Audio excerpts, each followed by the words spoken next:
அஸ்ஸலாமு அலைக்கும் வரஹ்மத்துல்லாஹி வபரகாத்துஹு.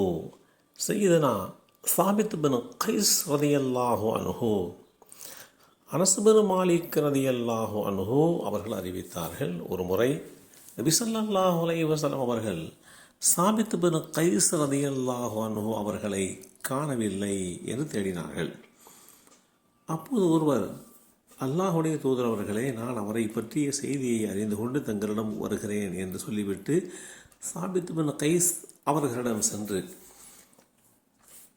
வீட்டிலே கவலையோடு இருப்பதற்குண்டான காரணத்தை கேட்டு, உங்களுக்கு என்ன ஆயிற்று என்று சாபித் பின் கைஸிடத்திலே கேட்கப்பட்ட போது, பெரும் தீங்கு ஒன்று நடந்துவிட்டது. நான் நபி ஸல்லல்லாஹு அலைஹி வஸல்லம் அவர்களின் குரலை விட என்னுடைய குரலை உயர்த்தி பேசி வந்தேன்.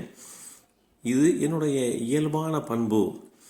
எனவே என் நற்செயல்கள் வீணாகிவிட்டன. நான் நரகவாசிகளில் ஒருவனாகிவிட்டேன் என்று பதிலளித்தார்கள். உடனே அந்த மனிதர் நபி ஸல்லல்லாஹு அலைஹி வஸல்லம் அவர்களிடம் வந்து, சாபித் பின் கைஸ் இப்படியெல்லாம் கூறுகிறார் அல்லாஹுடைய தூதரே என்று சொன்னபோது, அல்லாஹுடைய தூதர் ஸல்லல்லாஹு அலைஹி வஸல்லம் அவர்கள், நீ சாபித் பின் கைஸிடம் சென்று, நீங்கள் நரகவாசிகளில் ஒருவர் அல்லர், மாறாக சொர்க்கவாசிகளில் ஒருவரே என்று சொல் என்று கூறினார்கள். இந்த செய்தி ஸஹீஹுல் புகாரியிலே 3613 என்ற எண்ணிலே பதிவு செய்யப்பட்டிருக்கிறது. நபி ஸல்லல்லாஹு அலைஹி வஸல்லம் அவருடைய நெருங்கிய தோழர்களில் சாபித் பின் கைஸ் ரலியல்லாஹு அன்ஹு அவர்கள் ஒருவர். அல்லாஹ் ஒரு வசனத்தை இறக்கி அருளிய போது, நபி ஸல்லல்லாஹு அலைஹி வஸல்லம் அவர்களுக்கு முன்னால் குரலை உயர்த்தி பேசியதால் நம்முடைய அமல்கள் அழிந்து போய்விட்டது, நாம் நரகவாதிதான் என்று கவலை கொண்டார்கள். அல்லாஹுடைய தூதர் ஸல்லல்லாஹு அலைஹி வஸல்லம் அவர்களை சந்திப்பதற்கு வெட்கப்பட்டு ஒதுங்கி இருந்து வந்தார்கள். அந்த செயலை அந்தளவிற்கு ஒரு குற்றச் செயலாகவே அவர்கள் கண்டார்கள். அந்த வேளையில்தான் அல்லாஹுடைய தூதர் ஸல்லல்லாஹு அலைஹி வஸல்லம் அவர்கள், சாபித் பின் கைஸ் அவர்கள் சொர்க்கவாசிகளில் ஒருவர், அவர் இந்த வசனம் குறித்து கவலைப்பட தேவையில்லை என்று அவருக்கு சுபச்செய்தி சொன்ன செய்திகளைத்தான் இந்த நபிமொழி நமக்கு தெளிவுபடுத்துகிறது. சாபித் பின் கைஸ் ரலியல்லாஹு அன்ஹு அவர்கள் புகழ்பெற்ற ஒரு நபி தோழர். ஸல்லல்லாஹு அலைஹி வஸல்லம் அவர்களுடைய அதிகாரபூர்வமான ஒரு பேச்சாளராக அவர்கள் பணியாற்றினார்கள். ஹிஜ்ரி 12 யமாமா என்ற தற்காப்பு யுத்தத்தில் வீரமரணம் அடைந்தார்கள் என்பது குறிப்பிடத்தக்க சிறப்புகளில் ஒன்று. எந்த தூதுக்குழுவினர் வருகை தந்தாலும் அவர்கள் சார்பாக பேசுவதற்கு அல்லாஹுடைய தூதர் ஸல்லல்லாஹு அலைஹி வஸல்லம் அவர்கள் இந்த சாபித் பின் கைஸ் அவர்களைத்தான் தேர்ந்தெடுத்து பேசச் சொல்வார்கள். அத்தகைய ஒரு சிறப்பை பெற்றவர்கள். ஹஸ்ரஜ் வம்சத்தினுடைய தலைவராக இருந்தவர்கள்.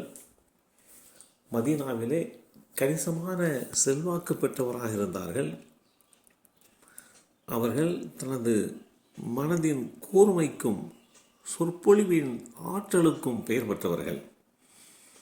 இதன் காரணமாகவே அவர் ஹதீபு அல்லது நபி ஸல்லல்லாஹு அலைஹி வஸல்லம் அவர்களுடைய செய்தி தொடர்பாளர், சொற்பொழிவாளராக உள்ளவர் என்றெல்லாம் இவர் குறித்து பேசப்பட்டது, அழைக்கப்பட்டது என்பதுதான் இவருடைய சிறப்பம்சங்களாக வரலாற்றிலேயும் நபிமொழி தொகுப்புகளிலேயும் இடம்பெற்றிருக்கிறது.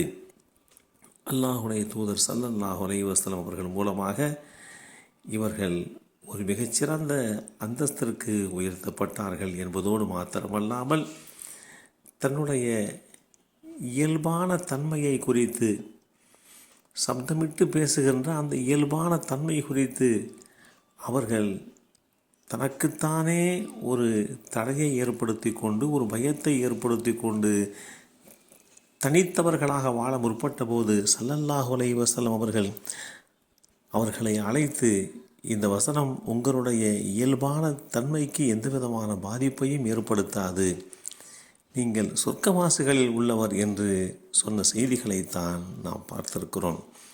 எல்லாம் வல்ல அல்லாஹு தாலா இந்த நபித்தோழருடைய வாழ்வில் இருக்கக்கூடிய விஷயங்களை நம்முடைய வாழ்க்கையின் படிப்பனையாக பெற்றுக்கொள்வதற்குண்டான வாய்ப்பை அல்லாஹ் நமக்கும் நம் சந்ததிகளுக்கும் வழங்கி அருள்புரிவானாக.